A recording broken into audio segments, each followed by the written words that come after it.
Are you in a rut, stressed by the demands of your personal, professional, and social lives?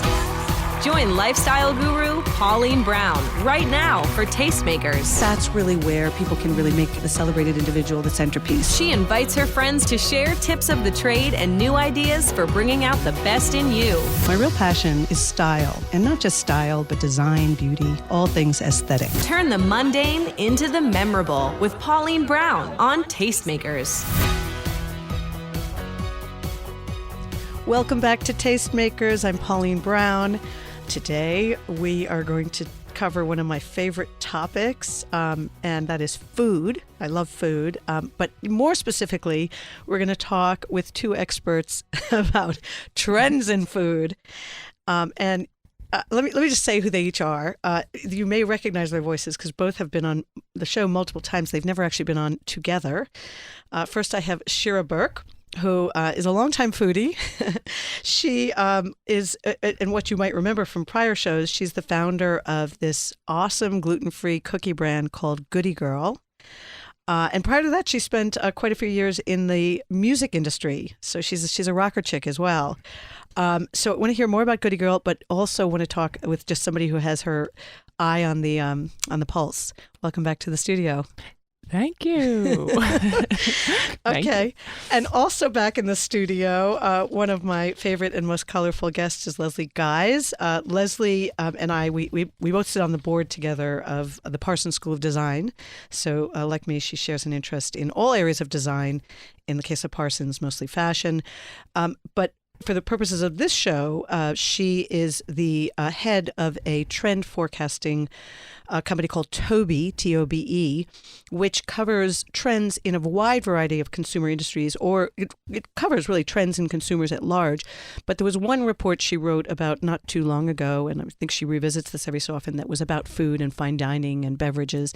And so I wanted, for the purposes of this show, to get her thoughts on where that industry is going. So welcome back, Leslie. Thank you. I always love being here. So, Shira, let's start with you.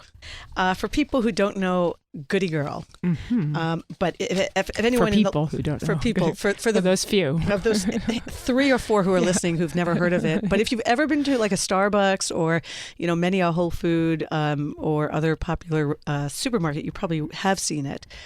So how did this come about, and why gluten-free?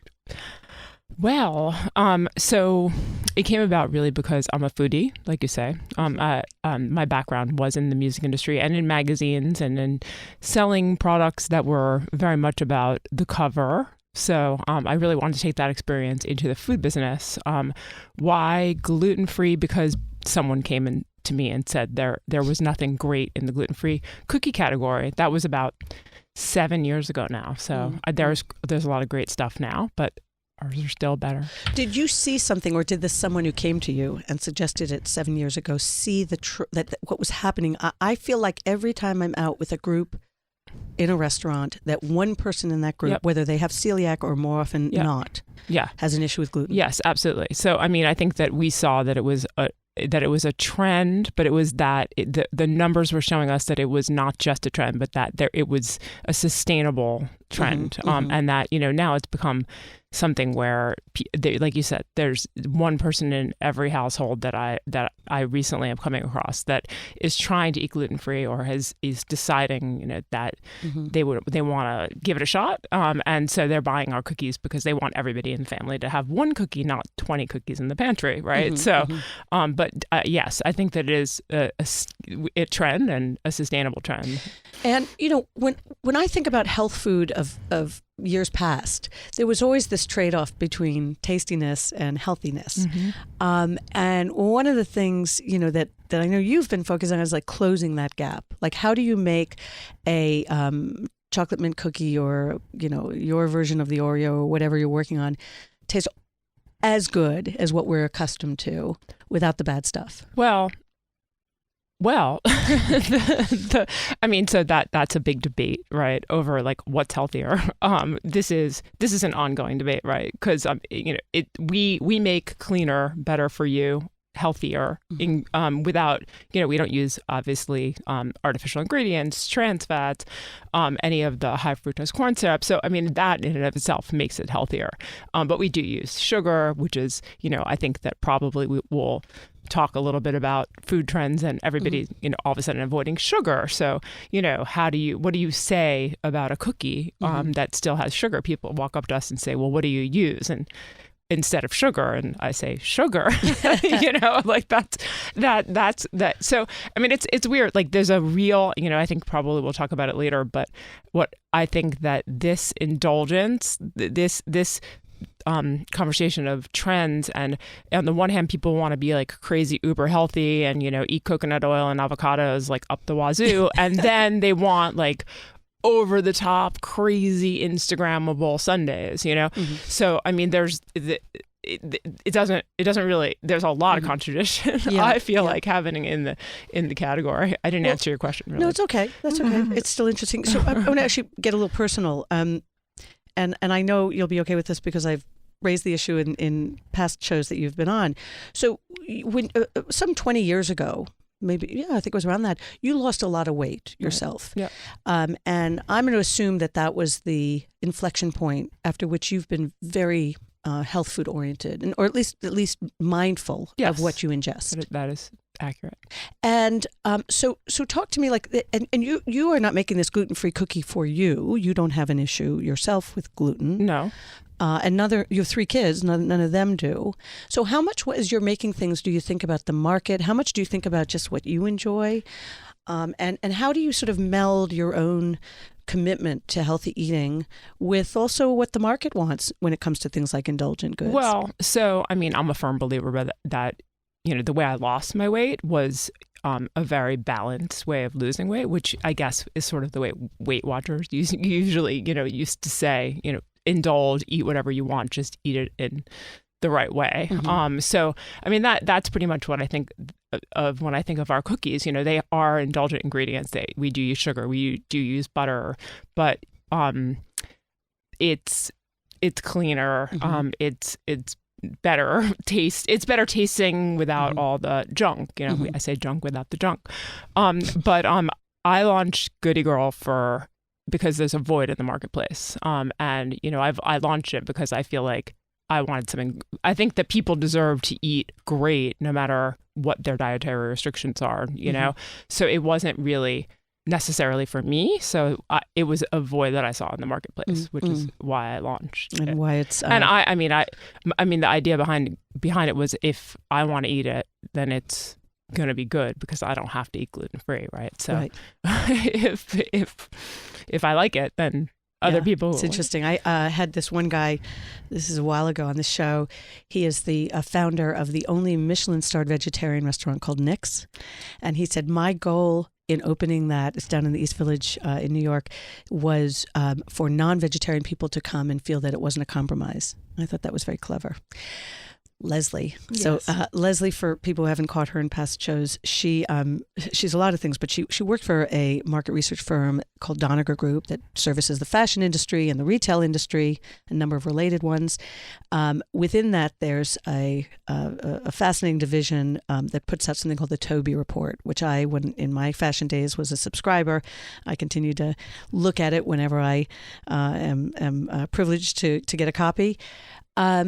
We've talked in the past about trends, and we're going to later talk about trends in food. But let's just what is the connection when it comes to seeing what's around the corner between what might be around the corner in food or beverage or fine dining versus what's around the corner in fashion or beauty or home decor? More and more, they're one and the same. Because culture is really everybody's best collaborator. So when something like as large and sweeping as wellness comes along and captures the world's imagination and captures the consumer's attention in terms of what they're going to do and how they're going to answer that, that's a trend. Just so I don't lose my train of thought, that is a trend that hits all different areas. So it hits apparel with the active market and the loungewear market and the way that people are what clothes are touching their skin and things like that. And then it hits the food and the beverage industry in terms of people wanting to eat well and keep themselves healthy and be good to themselves. And so any of these macro trends that you see happening are really happening across industries because, as I said, it's a cultural issue that takes hold, and then each industry puts it out in the way that's most appropriate to them. So where wellness is concerned, where obviously Goodie Girl would kind of fall under the umbrella of, there are varying degrees. And that's why the sugar issue is one issue. Everybody has something else that they're looking for or wanting from the thing. I mean, we're getting to the point now where someone like Dan Barber is going right down to the seed. He has Rose 7 seeds where you can order seeds that are kind of developed to be certain types of vegetables that don't exist or that are clean or whatever. You know, everybody has their thing. So it gets to wellness, goes into ethics and morals and sustainability. I mean, even Beyonce has the green print diet where she's a vegan. So she's chosen to do that for health. But the spin on this is it's also, good because it's sustainable and it's tapping into the resources that we have a lot of and don't have. And so when you see these new trends, which you see every day, some of them are really just fads, right? You know, and they cycle through, and it's like I've seen that movie before. And like then oxygenated water. I hope that's a fad. This, obviously I go to a lot of food shows and that's the big thing this year? Yes. The big thing was oxygenated water. And I was like, I thought that was free. You know, this has more oxygen. Oxygen already has water. Yeah. I mean it's H2O. Yeah. Right. There's two oxygens. There's two H's. Then there's one. There's one. You know, and they wanted to even it out. There's an extra O in there. I thought the thing in water was pH balanced. That's what I'm hearing. That's sort of passe at this point. That's passe. Yeah. You know, oxygen. Pauline has heard it with her, shop and stop shopping. That it's already mainstreamed. There's water now. I think water is a great, example. Everything about water, right? There's water now called Scent that has a ring around the top of the thing. You're actually just drinking water, but the ring has a scent. So your senses meld that, and you actually think you're drinking like orange scented water, but you're just drinking water. Oh, so it's caloric free, but it gives you the enjoyment. Yeah. I don't know. It doesn't sound like it's going to work for me. I don't know. But it's an interesting idea. Multi-sensory use it water. As a mixer, though, maybe. That's interesting. So the question, oxygenated water aside, is what is the indication for you, Leslie, when something is going to be like a flash in the pan versus trends that are part of a broader movement? Well, I think that what happens with trends is really, people call them trends because they isolate the incident, but really they're just these evolutions, right? So CBD, I guess, could you say it's a trend or it's a movement? Because CBD now is going to get put into, all the different extractions of it are going to get put into different things for medicinal reasons, for, psychotropic reasons, for whatever the reason is, but it's not really a trend as much as a movement or the flow of a trend or the evolution of a trend. So I think certain things are trends, like a unicorn frappuccino or whatever. I think I would classify a trend as, or a fad as something that comes in, captures everybody's attention and leaves, where a movement stays and then comes and evolves and turns into different things and gets added to and taken away from and collaborated with. So I think the difference. Now I remember when you were on and with Annie Kurla from the beauty industry, and we were talking about trends in color and color beauty. She made the point that in the beauty industry, many of the color choices emanate from the auto industry because they have such long timelines. When it comes to food, if you were to look at one or two other industries or one or two other sort of areas of focus that have the most direct sort of feeder into that one, does one or two come to mind? I think that's a great question. I think, so I think that in terms of food and where the feeders are from, I think that we get these like hero ingredients, that happen, like a matcha or something like that. You get these hero ingredients. I think that that's like a discovery process and also a PR process, right? Mm-hmm. And I think that a lot of that's happened now because of social media.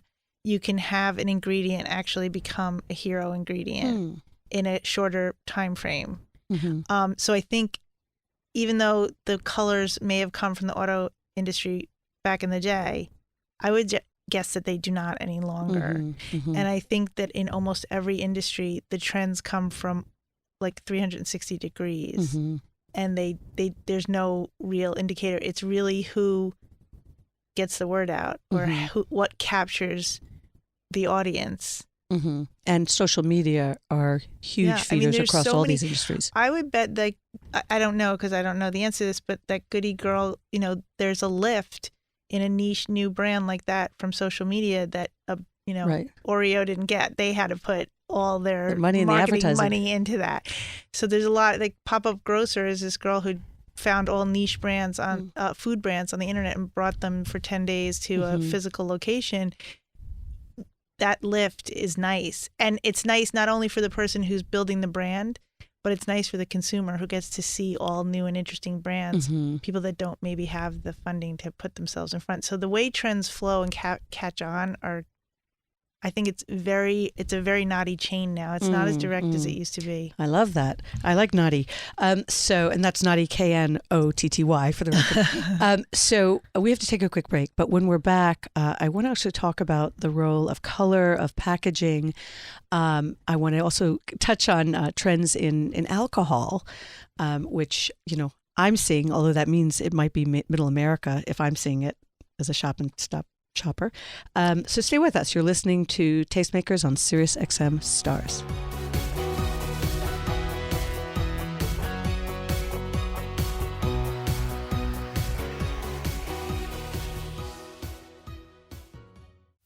Now, more with Pauline Brown on Tastemakers on Sirius XM Stars. Welcome back to Tastemakers. This is Pauline Brown. I'm here today with multiple of my guests who have come on show multiple times. Leslie Guys from the Toby Report and Shira Berk, who is the founder of Goodie Girl and a self-proclaimed foodie. We are talking about trends in food, and I'm defining food very broadly. I also want to talk about trends in beverage and alcohol, trends in fine dining. So let's actually let's start with alcohol. Okay, because it seems to me, and this is very anecdotal, that people are drinking more, or at least they're talking about it more. Maybe I'm just paying attention to the people talking about it more, and they're coming up with these concoctions or these brands that are very offbeat, sort of combining alcohol with things that historically wouldn't. Am I right, Leslie?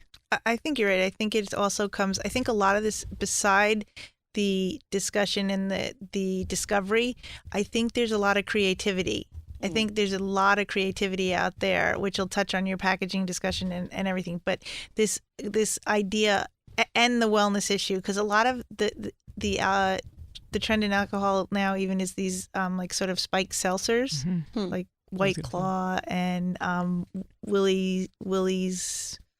Yeah, what's it called? I was going to say the same thing. Really? Seltzer? They're all over the place. But it's totally. What are they? I mean, I've only just started realizing it and noticing it like in the past 18 months. These spiked sodas, they're everywhere. It's seltzer. That's in a very appealing, appetizing, usually tall, thin seltzer can. Okay. With really grain alcohol. It's not it. I mean, that doesn't say what kind of alcohol. You actually have to when you go to a store and people are demoing the product, you say, "What kind of alcohol is it?" And they have no idea.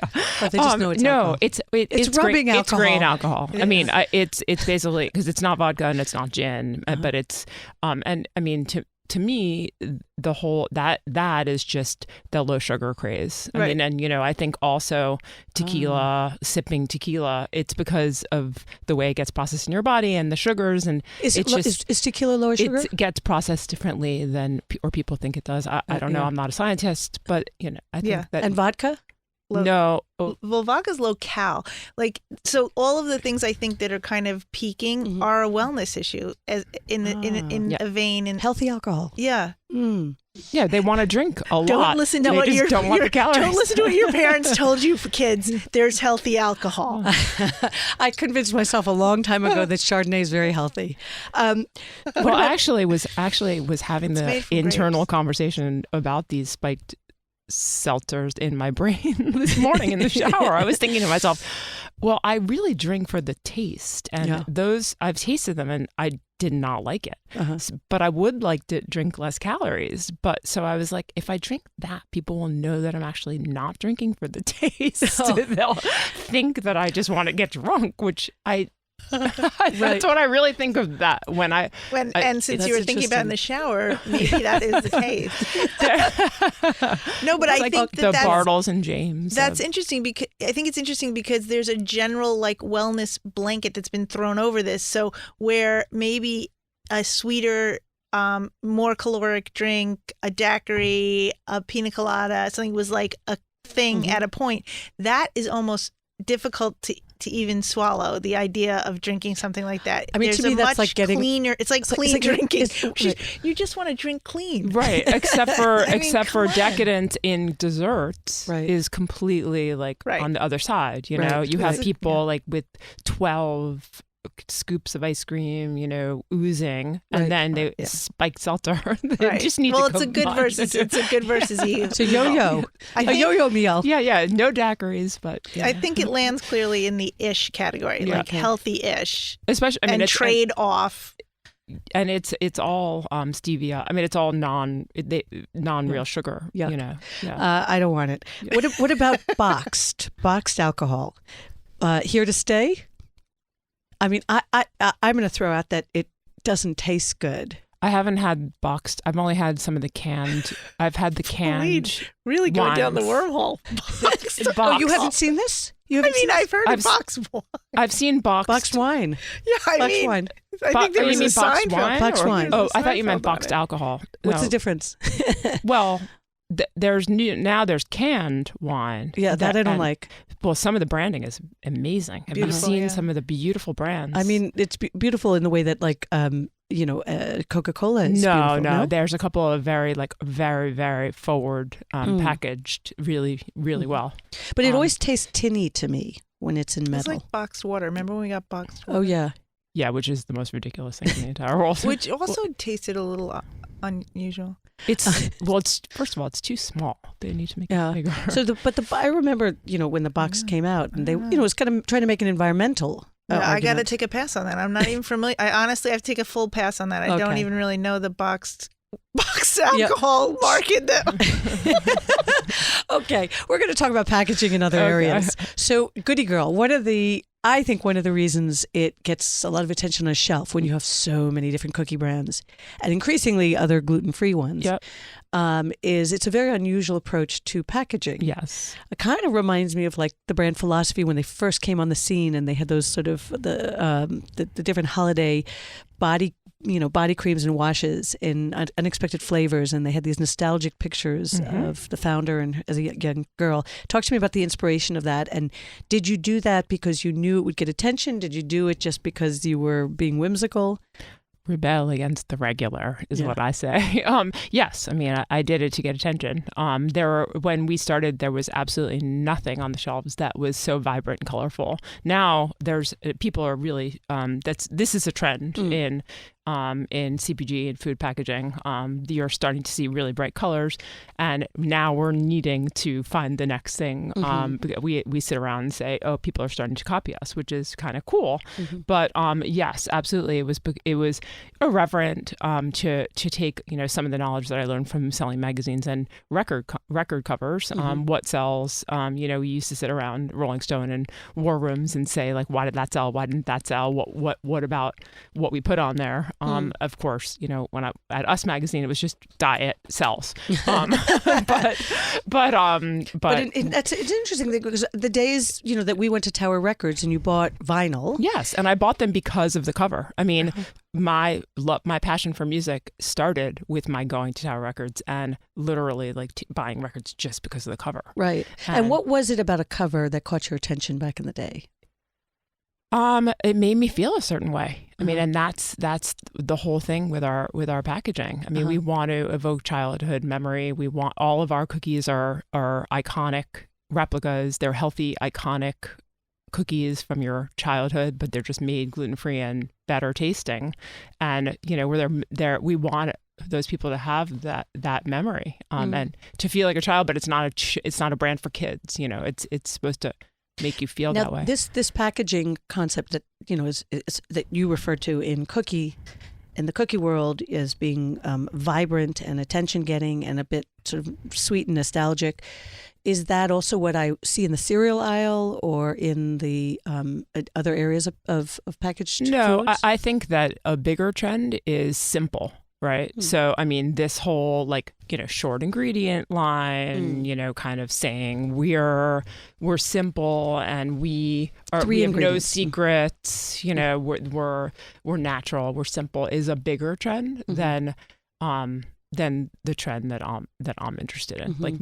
It's certainly in the natural food business. And everything is purporting to be natural. Almost everything which means nothing. Right? Which means nothing. Yeah. Should I assume, by the way, since you both are more expert than I, when I'm in Whole Foods, that the average brand or product in any category will be healthier than if I am shopping in the same categories in regular supermarket? You can assume that it has no preservatives, no hydrogenated fat. I mean, there's a huge list of things that you're not allowed to put in the stuff at Whole Foods. So yes, I mean, you can assume it's better for you. Yeah. Okay. But not assume that I will live to 150 simply because I go to Whole Foods. There are many other reasons why you're going to live until 150, Pauline. Is that a trend? Maybe we have a show on that. So let's switch gears to restaurants. And I don't know if you remember, Shira, because we go back a long way. Yeah. We actually got the URL. This would have been like 1998 to Urban Eats. Do you remember that? Oh, wow. UrbanEats.com. And we were going to create a food site for foodies on what restaurants are hot, sort of a Zagat's thing. We never even did more than get the URL. I've owned a lot of URLs, I have to say. Some of them have been very good. So, but I share this anecdote because in our Sex and the City days when we were 20-something and unencumbered by children, we went out a lot. Yes. And I always looked to you here in New York as knowing what restaurant, now I don't care if it's new.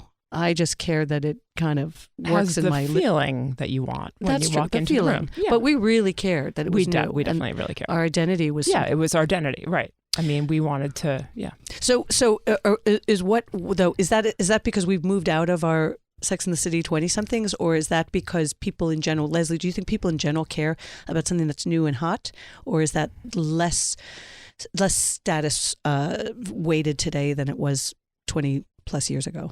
I think it probably depends on what demographic you're in or what age range you're in. I think young people still want to check that box and be the first one there. I mean, literally, that's how Instagram became Instagram. Everybody's like, did it, got it, photographed it, posted it, done it. I'm done. Right. I did it.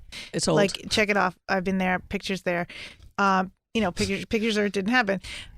So I think that young people that live in the city and don't have other obligations are always looking for the new and next, and they're always going to be out there trying to find out what discover things and find things that them and their friends like doing. I think that when you're a little bit, more further along in your life path and you are more interested in why you're going to the restaurant, who you're going to be with. Do you want to be talking to them? Do you want it to be just a loud scene? There's a lot more factors that go in. If you're in between there, you're going with kids, you don't want to be in a spot where they're going to see all sorts of atrocious things, or if they're, going to get food that they can eat. So I think new and next is always a thing. Among a certain. I think for everyone too. I mean, I think you would go to something new, when it opened, if it appealed to you. I think also going back to the packaging discussion, aesthetics, design, and creativity are huge overarching trends for every business. There's no hall pass for aesthetics. You have to have something delightful, charming, simple, special. I mean, it's meaningful, especially for shelf life. And I think that's the same thing in restaurants. I do think that the days of big restaurants, chain restaurants, the same way at retail, where sort of those 80s specialty chains, vertical chains that were out there, Gaps and J. Crew's, are all kind of looking a little bit uncomfortable as a model. I think that's the same thing with restaurants. I think that restaurants can't be that cookie cutter either. I think they have to find their place in the world, similar to like an Ace Hotel, who finds their way into each locale in a very sort of unique and homogenous way with that area that they're in. So I think there's that to consider in restaurants. I think the premise of the restaurant and what it stands for, I do think that there's a lot more thought put into what everybody's doing and their intentions and their ethics and morals and how what their money supports. So a restaurant, like you were saying, a vegan restaurant could be really important to someone, not just because of their diet, but because of their beliefs. So I think there's so many things that go into it. I do think that we're seeing just our very early days, green shoots on this idea are that consumers or people aren't discovering food in restaurants or hot restaurants. They're discovering food in more intimate local settings. So Flynn McGarren, who, started as a young kid cooking in his parents' house, they literally made a restaurant in their house for him to have these intimate dinners. And now he's like a huge... Where is he? Chef. He's got a place downtown, but he's not always there. Like, he'll close it for the summer and go explore with his team or whatever. But I think this exploration and discovery, and we're seeing more of this, like a chef goes to a locale and makes a meal. A lot, you'll notice on Instagram, a lot of like long tables with everybody eating together in a communal way. So not so much that 4 top, 2 top. So I think the culture, as I said in the beginning of the show, and the things that are happening creatively, aesthetically, and like ethically, are all coming together for those decisions. So I think it's changing the complexion of restaurants. What do you think, Shira, some of the trends and aesthetics of restaurants? So Leslie mentioned the long table. They're usually like kind of farm tables. They feel very rustic. But a couple of years ago, there was a lot of industrial design, which I think always was a bit cold and hard, but it was cool. It was Williamsburg, Brooklyn style. Are there some things you're seeing now that feel fresh and new? I think the thing that I'm seeing is a lot of global inspiration. Murals that are by artists from other countries, or that at least in the restaurants that I go to, I like vibrancy, but and eclecticism. Yeah. I mean, I just. But I think that's also on the menu. Yes. I'm seeing a lot more sort of. It may not be a Mexican restaurant, but it may have some Mexican flavors and spices in a particular dish. And I've been eating much more in Brooklyn than I have been in the city. I mean, that's mostly driven by price, but also I think that I look at the menus and I'm like, I don't want any of that. And in Brooklyn, there's actually food that I want to eat, for some reason. And then I think that's why I'm seeing more, like, there's a couple of restaurants that in particular where you walk into the restaurant and they reinvent the inside like every few months with paint and street art. And then like a couple of other restaurants are just, they pull in like art from everywhere and it's all over the walls. Like there's this like eclecticism and worldliness and sort of a dynamism because it just changes. Yeah. Right. There was one restaurant downtown that was doing every day of the month was a different chef or a different sommelier that was there. That's in the meatpacking district. Yeah, and you right? had to like book ahead of time, and you could see like who was. It was almost like a concert series, only for a restaurant. Oh, that's cool. What do you think of the trend in celebrity chefs? Is that at the tail end? I mean, it's been going on for years with Jamie Oliver and others. Or do you think that there's still great adulation of these mostly men who are so good in the kitchen and so dictatorial? What do you think? I don't know if I really observed anything particular about that. I think that's a personality issue, and if they're like, I think this Flynn McGarren is going to be like a new age, new version celebrity chef. He's super personable. He has a real like interesting approach to how he cooks and where he gets his ingredients and how he presents his food and all of that. So I think that you'll see a morphing of the type of celebrity. I don't know if I want to call him a chef, I feel like I want a new name for that. But Food Authority. yeah, I think you'll see a different version of that in a way. And I think as the world gets more multicultural, to Shira's point, you'll start to see cuisine that is, I mean, the Canal Street Market just opened a store called Lost, and they have like Filipino-ish food. What is Filipino-ish food? Exactly. I assume there's some foundation of Filipino rice cuisine, and then something that somebody else chose to put in there. It could be flowers. I mean, we're seeing tons of flowers in food and things. Okay, so I got to ask you this one. I was at an event and I met the founder of Brooklyn Bugs. Okay. Oh, eating bugs and dirt. Yeah. Well, let's stay with the bugs for a minute. Oh, God. I can only go so please. far. But so first he tells me, that his mission with his company is to normalize this idea. It's a great environmentally friendly source of protein vis-a-vis, say, cows. Far more humane, you could argue, killing a bug versus killing a pig, which pigs are very it would smart. fill me up, though. You have to eat a lot of them. Right? And at first I was aghast, like the idea of it. I said, you got to brand this a little differently because I don't want to call it a bug. And then I thought, I was at this party out in the Hamptons, and everyone thought it was so lavish because they had lobsters for everyone there. And there were probably 60, 70 people, and everyone had a lobster. And there were even lobsters to spare. And, and I was kind of going through the visual, and I'm like, we all sat with one big bug in our plate. That's a bug. And somehow that was considered a delicacy. And so the branding has got to, work. It'll be so much more cost efficient to just give everyone a grasshopper and like a lobster. Yeah, you're right. And just call it a mini lobster, paint it red. Baby lobster. So I don't know, but is this a thing? What do you think, Shira? I mean, I'm dumbfounded by it. I mean, I heard last year actually that our poor category manager at Walmart actually did put cricket flour on the shelf at Walmart. I was just going to say, I don't want to interrupt you. Cricket flour might be a thing you might be interested in. Well, yeah, I don't think it did that well. Needless to say, he's not there anymore. But I don't. I have nothing to say about it. I think it's completely disgusting. Okay, dirt. Tell me about dirt. That's a new one for me. We're seeing a lot having to do with dirt. I don't know exactly where it's going yet, but dirt and nutrients and dirt actually helping you fight things off because there's like a little dirt in your system. Like years ago, we wrote about a family who they were having. I almost can't say this straight. Shira's turning yellow. Each of their kids eat a little dirt every day.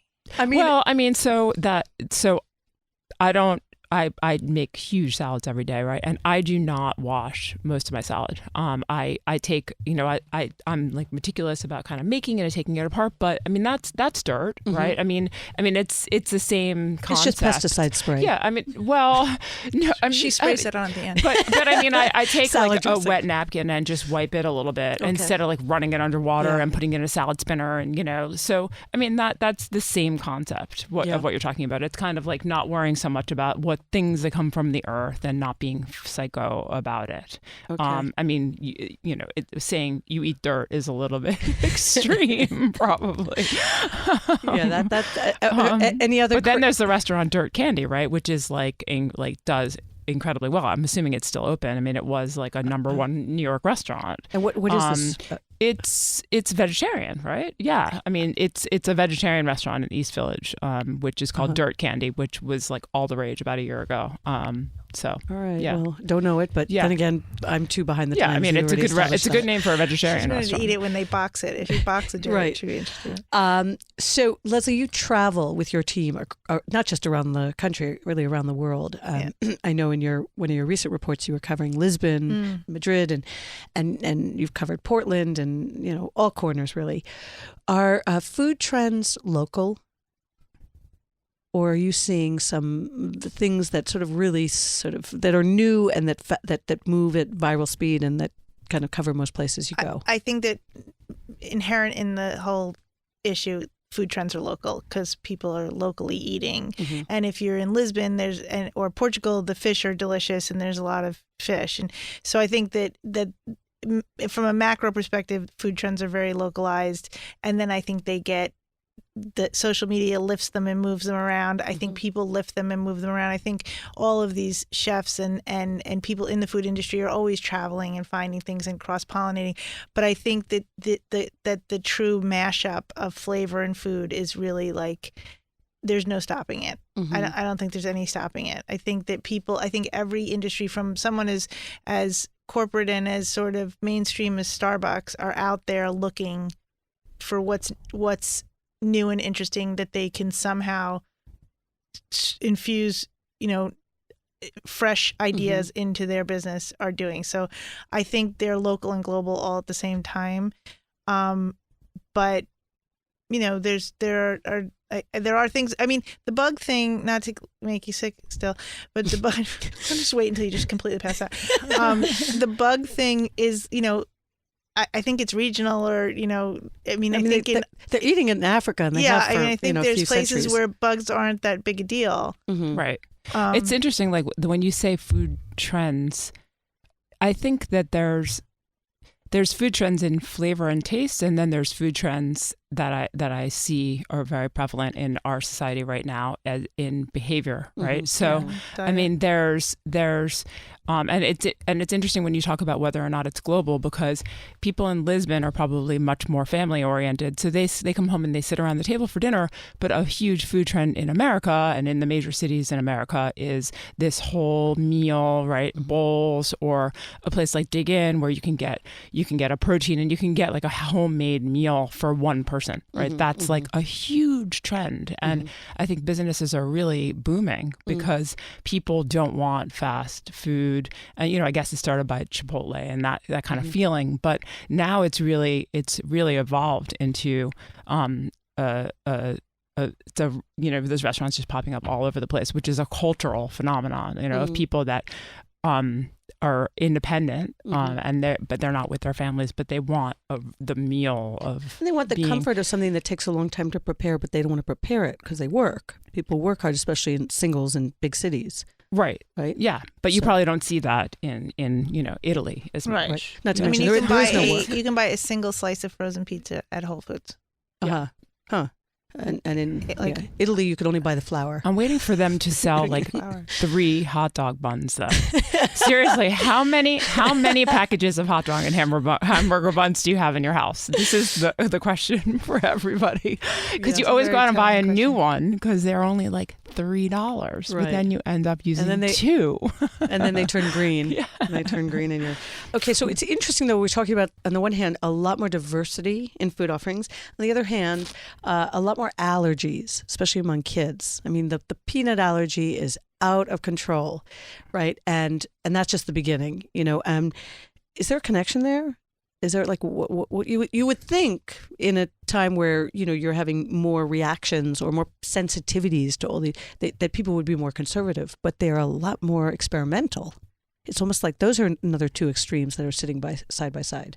Or are we just hypochondriacs? Do we just think we're sensitive to things that really are just fine? I have a tree nut allergy kid, and I just took him to the allergist because you have to take them every year to get the prescription for the pen. And he has to take pills every day? No, you have to take them every year to get the prescription for the pen, the EpiPen. Okay. Oh, the EpiPen. So you have to go, even though they have the allergy and there's no change. But they do this thing, like every once in a while they'll test him and they'll say like, does he want to, they asked me if he wants to challenge a pine nut. I'm like, I like challenge it. And the challenge is that he comes to the office and eats a small amount of pine nuts. They watch him. If he wins that challenge, they give him a little bit more. Right. And he's this is a 16-year-old boy, by the way. Right. So I'm like, but my point is that I wonder if back in the day, if he had a pine nut allergy that nobody knew about, but he ate pine nuts and he had a reaction and we just doused him with Benadryl and it was all over, would that pine nut, that eating of that pine nut is the same as the challenge of the pine nut, right? He's getting his body used to it. Also similar to the bug thing. But I'm just saying, like, I wonder if just because the diagnostic capabilities and the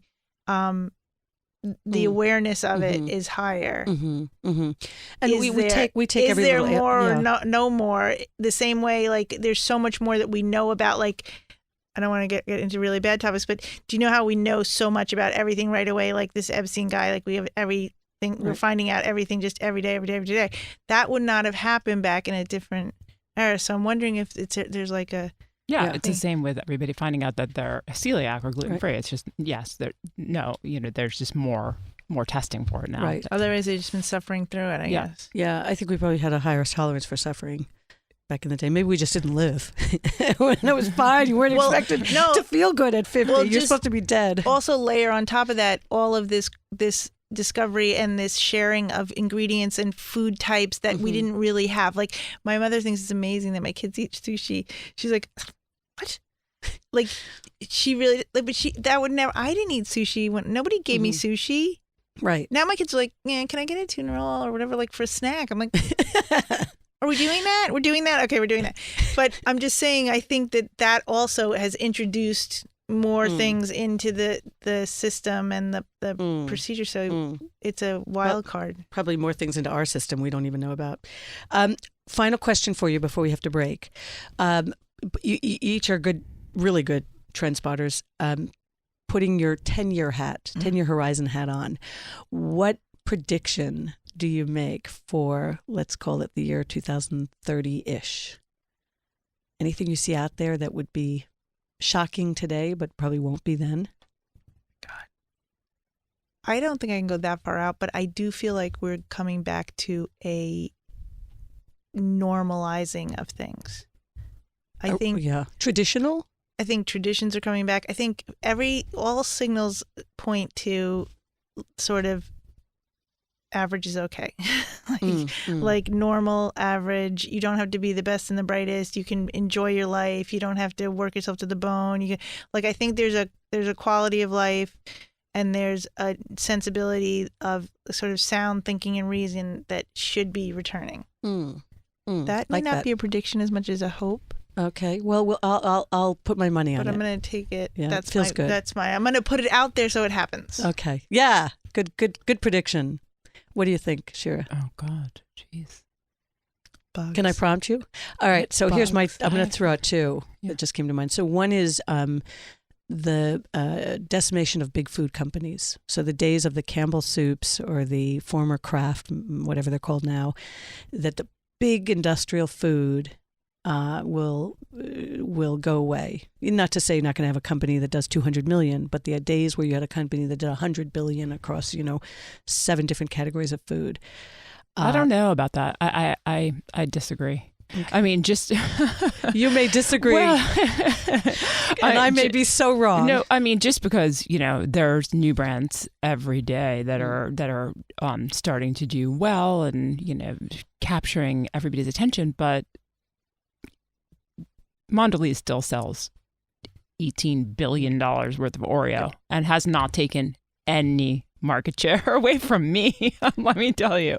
No, I mean, I just, I don't know. When I see how much money it takes to start a business like this and to market food, it's hard to believe that will happen. And also, I'm not sure that it needs to happen, especially because I think that all those those mean corporate people are recognizing smaller businesses. And, they now have all these incubators and ways of bringing in innovation and ways of doing deals and cultivating those businesses so that they can be a part of that innovation, because they can't come up with the ideas because they can't get it to market fast enough. It's just too. I'm sure it's the same in fashion, right? I mean, that's why. So maybe better said, maybe these big companies, the former Crafts and so forth, will own thousands of Goodie Girl type brands. I think that's more accurate. But probably not create a new generation of Oreos. Probably, yeah. I think they'll still be there. They just won't look the same. And I think the way they'll win is not by just acquiring all those brands, because what they do now is they think if they acquire it, they've all of a sudden become cool. Like Walmart buys Bonobos and thinks it's somehow cool, but it just makes Bonobos less cool. So they have to learn how to not just just take it away from somebody, but they need to learn how to nurture it and grow it and build it so that it flowers and blossoms and becomes something big. Well, we could go on that topic of making big companies And cool. we will later. We have to take one more break, and then we'll be back for our final few moments of Tastemakers. Stay with us.